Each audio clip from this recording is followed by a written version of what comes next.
Bosco Campus Vision. This is Rani, Assistant Professor, PG Department of Commerce, Don Bosco College, Kottayam. Today we are going to discuss what is Indian GAAP, Indian Generally Accepted Accounting Principles and its features. Let's start. Indian Generally Accepted Accounting Principles.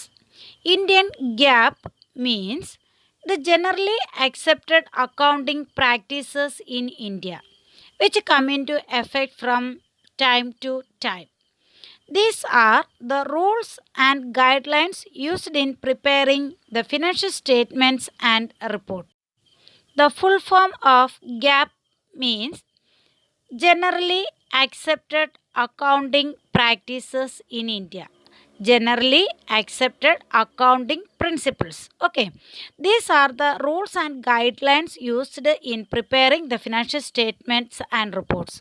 അപ്പം generally accepted accounting പ്രിൻസിപ്പിൾസിൽ എന്താ ഉള്ളത്? Some rules and regulations which are used for എന്തിനു വേണ്ടിയിട്ടാണ്? For preparing financial statement and reporting financial statement. അപ്പോൾ financial statement prepare ചെയ്യുന്നതിനും അതുപോലെ അത് റിപ്പോർട്ട് ചെയ്യുന്നതിനും വേണ്ടിയിട്ടുള്ള some rules and guidelines ആണ് ഏതിലുള്ളത്? ജനറലി അക്സെപ്റ്റഡ് അക്കൗണ്ടിങ് പ്രിൻസിപ്പിൾസ് തരുന്നത്. Okay, it is recommended by the institute of chartered accountant of India. അപ്പോൾ ഗ്യാപ്പ് റെക്കമെൻഡ് ചെയ്തിരിക്കുന്ന ആരാണ്? Institute of chartered അക്കൗണ്ടൻറ്റ്സ് of India. When a company follows GAAP, it is assumed that its financial statements show a true and fair view of the state of affairs of the company. അപ്പം ഒരു company gap follow ചെയ്യുന്നു എന്ന് പറഞ്ഞു കഴിഞ്ഞാൽ അതിൽ നിന്ന് തന്നെ നമുക്ക് മനസ്സിലാക്കാൻ പറ്റുന്നത് എന്താണ്? ആ കമ്പനി പ്രിപ്പയർ ചെയ്യുകയും പ്രസൻറ്റ് ചെയ്യുകയും ചെയ്യുന്ന ഫിനാൻഷ്യൽ സ്റ്റേറ്റ്മെൻറ്റ് എന്തായിരിക്കും? ട്രൂ ആയിരിക്കും, അതുപോലെ ഫെയർ വ്യൂ ആയിരിക്കും. നമ്മൾ അവിടുത്തെ സ്റ്റേറ്റ്മെൻറ്റ് ഓഫ് അഫയേഴ്സ്, ആ കമ്പനിയുടെ സ്റ്റേറ്റ്മെൻറ്റ് ഓഫ് അഫയേഴ്സിൻ്റെ എല്ലാം തന്നെ ഒരു ഫെയർ വ്യൂ ആയിരിക്കും, അതുപോലെ അത്രത്തോളം ട്രൂ ആയിട്ടുള്ള ഇൻഫർമേഷൻ ആയിരിക്കും നമ്മൾ പ്രസൻറ്റ് ചെയ്യുന്നത് എന്നതാണ് ഏതുകൊണ്ട് മീൻ ചെയ്യുന്നത്? ഒരു കമ്പനി ഗ്യാപ്പ് അഡോപ്റ്റ് ചെയ്തിട്ടുണ്ട് എന്ന് പറഞ്ഞാൽ. Okay, then next, what are the features of Indian gap? The first feature is that the Indian GAAP is governed by the Ministry of Corporate Affairs and is applicable throughout the country.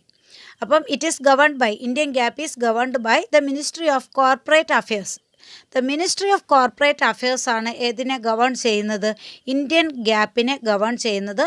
അതുപോലെ തന്നെ ഇതിൻ്റെ applicability എന്ന് പറയുന്നത് എന്താണ്? Through out the country ആണ്. രാജ്യത്തിലെ എല്ലാ കമ്പനീസും adopt ചെയ്യേണ്ടതായിട്ടുള്ള, അല്ലെങ്കിൽ നമ്മുടെ എല്ലാ സ്റ്റേറ്റിലും, ഇന്ത്യ മഹാരാജ്യത്തിലെ എല്ലാ സ്റ്റേറ്റിലും അഡോപ്റ്റ് ചെയ്യേണ്ടതായിട്ടുള്ള ഒന്നാണ് എന്തെന്ന് പറയുക? Gap. Okay, second one, the companies in India are under no compulsion of changing currency of transaction as functional or presentation currency. അപ്പോൾ ഫങ്ഷണൽ കറൻസി അല്ലെങ്കിൽ പ്രസൻറ്റേഷൻ കറൻസി എന്ത് ചെയ്യേണ്ട? ഒരിക്കലും അത് ഒരു നിർബന്ധവുമില്ല അതെന്തായിട്ട് മറ്റൊരു കറൻസി ആയിട്ട് കൺവേർട്ട് ചെയ്ത് കാണിക്കണം എന്നുള്ളതിന് ഒരു നിർബന്ധവും ഇല്ല. Okay, then next one, the historic value of assets like machinery, property, land, etc. will be considered for fair revaluation. ഒന്നും കൂടെ, the historic value of assets like machineries, property, land, etc. will be considered for fair valuation. അതുപോലെ നമുക്കറിയാം historical price എന്ന് പറയുന്നത് എന്താണ്? Purchase പ്രൈസാണ്. അത് വാങ്ങിയ ആ വില തന്നെയാണ് എന്തെന്ന് പറയാം? ഹിസ്റ്റോറിക്കൽ പ്രൈസ് എന്ന് പറയുന്നത്, അല്ലേ? അതെന്താണ്? Will be considered four fair revaluation. അത് ഫെയർ ആയിട്ട് റീവാല്യൂ ചെയ്യേണ്ടതായിട്ടുണ്ട്. Okay, then next one, all repairs and expenditure will be recorded and treated as expenses. അതുപോലെ എല്ലാ റിപ്പയറിംഗ് ചാർജസും എക്സ്പെൻഡിച്ചേഴ്സും എന്തായിട്ട്? Will be recorded and treated as expenses. അപ്പോൾ ഈ repairing charges എല്ലാം തന്നെ എന്തായിട്ട് ട്രീറ്റ് ചെയ്യണം? എക്സ്പെൻസ് ആയിട്ട് ട്രീറ്റ് ചെയ്യുക. The next one, Indian GAAP to advocates companies to stick to double entry system where for every debit transaction there is corresponding credit and vice versa. അതുപോലെ Indian ഗ്യാപ്പിൽ എന്തിനെക്കുറിച്ച് കൂടുതൽ ഊന്നൽ നൽകുന്നു? ഡബിൾ എൻട്രി സിസ്റ്റം തന്നെ ആയിരിക്കണം follow ചെയ്യേണ്ടുന്നത്. അതിൽ stick on ചെയ്യുകയാണ് ചെയ്യുന്നത് എന്ത്? Indian gap. അപ്പം ഇന്ത്യൻ ഗ്യാപ്പ് കമ്പൽസറി ആയിട്ട് പറയുന്നു ഏതൊരു കമ്പനിയും എന്ത് ചെയ്തിരിക്കണം? Double entry system of book keeping തന്നെ അഡോപ്റ്റ് ചെയ്തിരിക്കണം.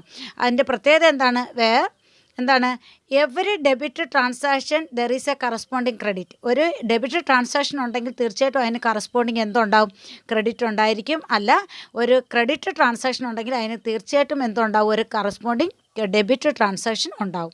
ഓക്കെ, അപ്പോൾ അതാണ് 5th പോയിൻ്റായിട്ട് പറയുന്നത്. Then 6th one, Indian GAAP primarily comprises 18 account standards used by the Institute of Chartered Accountants of India.